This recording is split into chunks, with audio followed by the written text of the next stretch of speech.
बिस्मिल्लाहिर्रहमानिर्रहीम। आज का हमारा एक्सपेरिमेंट है रबर एंड शीयर अपरेटस पे। ठीक है, तो रबर एंड शीयर अपरेटस की मदद से हम शीयर स्ट्रेस मालूम कर सकते हैं, शीयर स्ट्रेन मालूम कर सकते हैं, मॉडुलस ऑफ रिजिडिटी मालूम कर सकते हैं और क्रीप मालूम कर सकते हैं। ठीक है, तो हमारे साथ इसमें हमारे साथ एक डायल गेज है।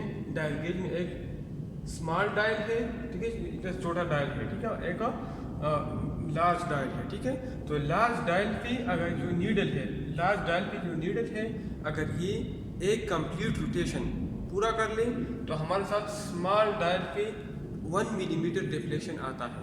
ठीक है, अगर लार्ज डायल पे एक रोटेशन पूरा कर ले ये नीडल, ठीक है, तो स्मॉल डायल पे हमारे साथ 1 मिलीमीटर डिफ्लेक्ट हो जाता है इस पे जो नीडल है। ठीक है, तो यहाँ हम ये हैंगर है, ठीक है, इधर रबर पैड है। रबर पैड को दो एल्यूमिनियम प्लेट के दरमियान फिक्स किया है। ठीक है, जब यहाँ पे हम लोड अप्लाई करते हैं, शेयर लोड अप्लाई होता है, तो शेयर लोड की वजह से शेयर स्ट्रेस और शेयर स्ट्रेन प्रोड्यूस होता है। ठीक है, तो इस लोडिंग और इस डिफ्लेक्शन की मदद से हम शेयर स्ट्रेस भी मालूम कर सकते हैं, शेयर स्ट्रेन भी मालूम कर सकते हैं, मॉडुलस ऑफ रिजिडिटी भी मालूम कर सकते हैं, क्रीप भी मालूम कर सकते हैं। आखिर में हम शेयर स्ट्रेस और शेयर स्ट्रेन के दरमियान ग्राफ ड्रा करेंगे। इस तरह लोड और क्रीप के दरमियान ग्राफ ड्रा करेंगे। ठीक है, सबसे पहले हम यहाँ लोड डालते हैं, यहाँ डिफ्लेक्शन नोट करेंगे। ठीक है, तो स्टार्ट हम लेते हैं 0 पे। तो 0 पे न्यूटन पे हम कंसिडर करते हैं कि हमारे साथ डिफ्लेक्शन 0 मिलीमीटर है। ठीक है, यहाँ पे ये नीडल हमारे साथ 0 पे हमने फिक्स किया है। इस कंडीशन में हम ये कंसिडर करते हैं कि कोई लोड नहीं है। ठीक है, तो उस टाइम पे डिफ्लेक्शन हमारे साथ 0 मिलीमीटर है। अब हम पहले 5 न्यूटन लोड डालते हैं और इसमें हम डिफ्लेक्शन नोट करते हैं।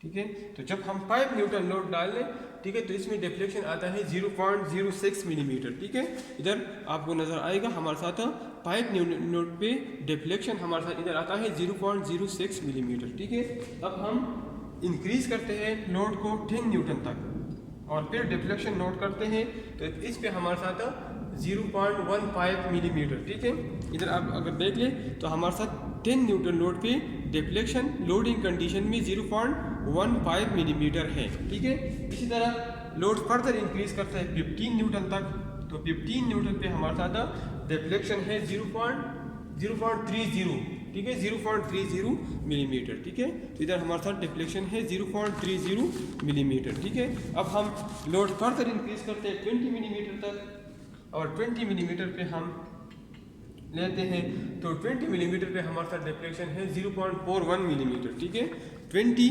न्यूटन पे हमारे साथ डिफ्लेक्शन है 0.41 मिलीमीटर। ठीक है, फर्दर लोड इंक्रीज करते हैं 25 न्यूटन तक और इस पे हम डिफ्लेक्शन नोट करते हैं, तो 25 न्यूटन पे हमारे साथ डिफ्लेक्शन है 0.54 मिलीमीटर। ठीक है, 25 न्यूटन पे हमारे साथ डिफ्लेक्शन है 0.54 मिलीमीटर। ठीक है, अब हम फर्दर इंक्रीज करते हैं 30 न्यूटन तक, तो 30 न्यूटन पे हमारे साथ डिफ्लेक्शन है 0.70 मिलीमीटर। ठीक है, 30 न्यूटन पे हमारे साथ लोडिंग कंडीशन में डिफ्लेक्शन है 0.70 मिलीमीटर। ठीक है, अब हम अनलोडिंग करते हैं, तो अनलोडिंग में 30 न्यूटन से आप स्टार्ट लेते हैं, तो 30 न्यूटन पे हमारे साथ डिफ्लेक्शन 0.7 मिलीमीटर है। ठीक है, अब अनलोडिंग कंडीशन में हम 5 न्यूटन लोड हटाते हैं और फिर 25 न्यूटन पे डिफ्लेक्शन नोट करते हैं, तो इस पे हमारे साथ डिफ्लेक्शन है 0.60 मिलीमीटर। ठीक है, इस पे हमारे साथ डिफ्लेक्शन है 0.60 मिलीमीटर। ठीक है,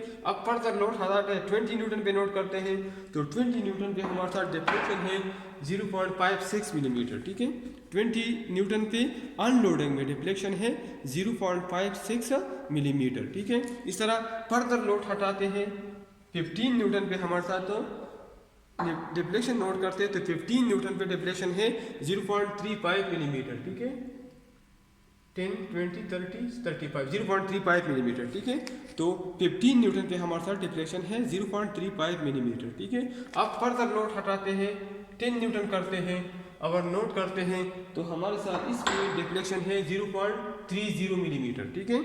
इस पे हमारे साथ 10 न्यूटन पे हमारे साथ 0.24 मिलीमीटर, ठीक है। हमारे साथ अनलोडिंग कंडीशन में डिफ्लेक्शन है 0.24 मिलीमीटर, ठीक है। फर्दर नोट हटाते हैं 5 न्यूटन पे हम नोट करते हैं तो 5 न्यूटन पे हमारे साथ डिफ्लेक्शन है 0.18 मिलीमीटर, ठीक है। 5 न्यूटन पे हमारे साथ अनलोडिंग कंडीशन में डिफ्लेक्शन है 0.18 मिलीमीटर, ठीक है। इस तरह हमारे साथ 0 न्यूटन पे डिफ्लेक्शन हमारे साथ है 0.1 मिलीमीटर, ठीक है, 0.01 मिलीमीटर, ठीक है। तो हमारे साथ लोडिंग कंडीशन के लिए भी डिफ्लेक्शन आ गया, अनलोडिंग कंडीशन के लिए भी डिफ्लेक्शन आ गया, ठीक है। अब हम इस अनलोडिंग कंडीशन और लोडिंग कंडीशन और इस रबर पैड के डायमेंशन से हम shear stress, shear strain, modulus of rigidity और क्रीप मालूम कर सकते हैं, ठीक है। हमारे साथ डायमेंशन है, डायमेंशन अगर आप चेक कर ले तो हमारे साथ वेट ऑफ रबर पैड हमारे साथ है 25 millimetre, weight of rubber pad हमारे साथ 25 मिलीमीटर है। एरिया हमारे साथ 75 मल्टीप्लाई बाई 150 मिलीमीटर, मतलब 11,250 स्क्वायर मिलीमीटर। तो अगर हमारे साथ वेट मालूम हो, एरिया मालूम हो और लोडिंग अनलोडिंग कंडीशन के लिए डेटा मालूम हो तो हम सारी डेटा वैल्यू मालूम कर सकते हैं, ठीक है। इधर अगर आप लोग देख लें, ठीक है, डिफ्लेक्शन हमने मालूम किया, ठीक है। सीरियल नंबर 0 न्यूटन लोड पे हमारे साथ लोडिंग में 0 था, अनलोडिंग में 0.10 था। 5 न्यूटन लोड पे हमारे साथ लोडिंग में 0.06, अनलोडिंग पे 0.18 है, ठीक है। इस तरह 10 न्यूटन पे हमारे साथ 10 न्यूटन पे लोडिंग कंडीशन में डिफ्लेक्शन 0.15, अनलोडिंग कंडीशन में 0.24।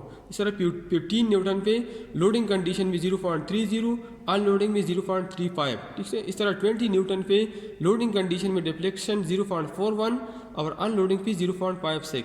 इस तरह 25 न्यूटन पे लोडिंग कंडीशन में 0.54, अनलोडिंग में 0.6।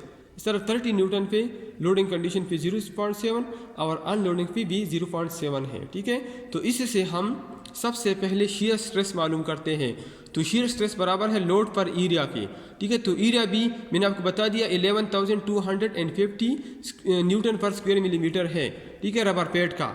और लोड हमारे साथ पहले 0 फिर 5 और 30 तक गया है, ठीक है। तो लोड पर एरिया से पहले हमने हमारे साथ वैल्यू 0 आई है, फिर 0.0004 आई है। 0.004 किससे आई है? 5 डिवाइड बाई 11,250 से, ठीक है। इस तरह 10 डिवाइड बाई एरिया से हमारे साथ 0.0008 आई है, ठीक है, न्यूटन पर स्क्वायर मिलीमीटर। इस तरह 15 डिवाइड बाई एरिया से हमारे साथ 0.0013। इस तरह 20 डिवाइड बाई एरिया 11,250 से 0.0017 आई है, ठीक है। इस तरह 25 डिवाइड बाई एरिया से 0.0022 न्यूटन पर स्क्वायर मीटर आई है। इस तरह 30 न्यूटन से हमारे साथ 0.0026 न्यूटन पर स्क्वायर मिलीमीटर आई है, ठीक है। अब हम स्ट्रेन भी मालूम कर सकते हैं, शेयर स्ट्रेन। तो शेयर स्ट्रेन हमारे साथ loading deflection divide by block weight था, loading deflection divide by block weight था, ठीक है। तो पहले हमारे साथ 0 आई है, फिर लोडिंग डिफ्लेक्शन हमारे साथ 0.06 है और ब्लॉक वेट हमारे साथ 25 मिलीमीटर है। तो 0.06 डिवाइड बाई 25 मिलीमीटर से हमारे साथ 0.0024 आया है। इस तरह 0.15 डिवाइड बाई 25 से ये वैल्यू आई है, ठीक है। इस तरह 0.30 डिवाइड बाई 25 से 0.012 आई है। 0.41 डिवाइड बाई 25 से 0.0164, 0.41 डिवाइड बाई 25 से हमारे साथ 0.0164, 0.54 डिवाइड बाई 25 से ये वैल्यू आई है। तो शेयर स्ट्रेन की सारी वैल्यू भी हमने मालूम की है। अब हम जी शेयर मॉडुलस भी मालूम कर सकते हैं, shear stress divide by shear strain 0/0, 0.0004 divide by 0.0024 से ये वैल्यू आई है। इस तरह 0.0008 डिवाइड बाई 0.006 से ये वैल्यू आई है। इस तरह इन दोनों के डिवीजन से हमारे साथ 0.108 आई है। इस तरह 0.0017 से हमारे साथ 0.0164 आई है। इस तरह 0.0022 डिवाइड बाई 0.0216 से हमारे साथ 0.101 आई है। इस तरह 0.0026 डिवाइड बाई 0.028 से हमारे साथ 0.1 आई है, ठीक है। अब आखिर में हम क्रीप मालूम करते हैं। तो क्रीप हमारे साथ unloading condition minus loading condition n millimetre, ठीक है। तो अनलोडिंग माइनस लोडिंग 0.10 माइनस 0 से क्रीप आया है 0.1, ठीक है। इस तरह 0.18 माइनस 0.016 से क्रीप आया है 0.12 मिलीमीटर। इस तरह 0.24 माइनस 0.15 से आया है 0.09। इस तरह 0.35 माइनस 30 से आया है 0.05। इस तरह 0.56 डिवाइड बाई 0.14 से आया है 0.15, ठीक है। इस तरह 0.6 माइनस 0.54 से आया है 0.04। इस तरह 0.7 माइनस 0.7 से आया है 0, ठीक है। तो हमारे साथ शेयर स्ट्रेस भी मालूम हो गया, शेयर स्ट्रेन भी मालूम हो गया, जी भी मालूम हो गया, शेयर मॉडुलस और क्रीप भी मालूम हो गया, ठीक है। तो हम शेयर स्ट्रेस और शेयर स्ट्रेन के दरमियान भी ग्राफ ड्रा कर सकते हैं और इस तरह हम क्रीप और लोड के दरमियान भी ग्राफ ड्रा कर सकते हैं और आप उसी कंक्लूजन ले लें कि इसका कंक्लूजन क्या है, ठीक है। तो ये हमारा एक्सपेरिमेंट है। थ्योरी में हमने डिस्कस किया था कि किस तरह हम कंक्लूजन लेंगे, ठीक है, और डेटा आप इस वीडियो से लेंगे, ठीक है। थैंक्स।